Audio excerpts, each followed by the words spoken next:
Okay, let's move beyond the dinner table. A new study says that self-control in childhood makes the difference between getting a good job or going to jail in adulthood, and we learn it back in preschool. NPR's Nancy Shute reports. 4-year-olds aren't known for their self-control, but when you walk into this classroom at the Clara Barton Children's Center in Cabin John, Maryland, you'll hear 16 very young children very busy playing, and you won't hear hitting or whining or yelling. They've got it under control. By accident I did it. Social scientists say 3 things matter for success in life: IQ, family socioeconomic status, and self-control. Only one of those things is easy to change, and it's self-control. A child who has self-control at age 4 is more likely to be happy and healthy as an adult. That's what Terry Moffat says. She's a professor of psychology at Duke University. She studied a group of 1,000 young people since birth. Children who had the greatest self-control in primary school and preschool ages were most likely to have fewer health problems and least likely to be addicted to any kind of a substance when they reached their 30s. But the children who struggled with self-control had problems as young adults. We found that they were more likely to have a criminal conviction record. They were also more likely to be poor or to be single parents. And finally, we found that the children with low self-control had great difficulty in their 30s with financial planning. That means they were more likely to be in debt, have bad credit, or have declared bankruptcy.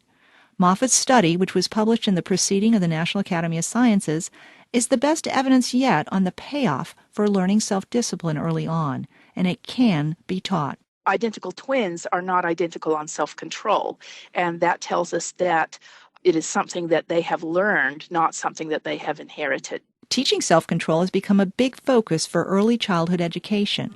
At the Clara Barton Preschool, it starts with expecting a 4-year-old to hang up her coat. Linda Owen is the center's director. The very fact that they have to put away their lunches, hang up their own clothes, then choose where they're going to play, all those things help with self-management.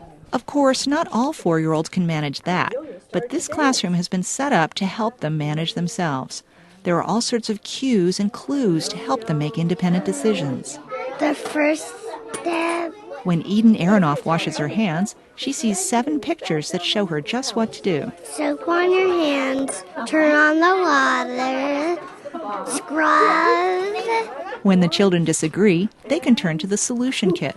It's a poster that shows them 10 different ways to end the argument. Rowan Miller and Miles Gordon name a few. Being fair. Yeah.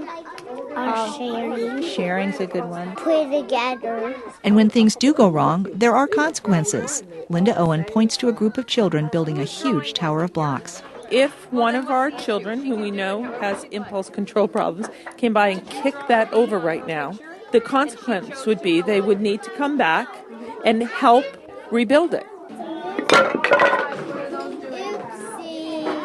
Sure enough, those blocks get bumped over, and with a little prompting, the children work together to rebuild it. RJ, how do you want me to build it? Parents also can help their children learn self-control. Mary Alvord is a clinical psychologist in Silver Spring, Maryland. She says, start with one simple thing.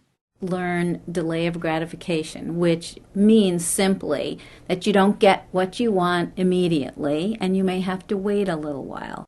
Teenagers can learn better self-control, too. You can't have any screen time until your homework is done. But researcher Terry Moffat says the earlier children can learn these skills of self-discipline and perseverance, the better. The later you wait in life to try to learn self-control skills, the more problems you have to reverse and overcome. All the more reason to start picking up blocks when you're very young.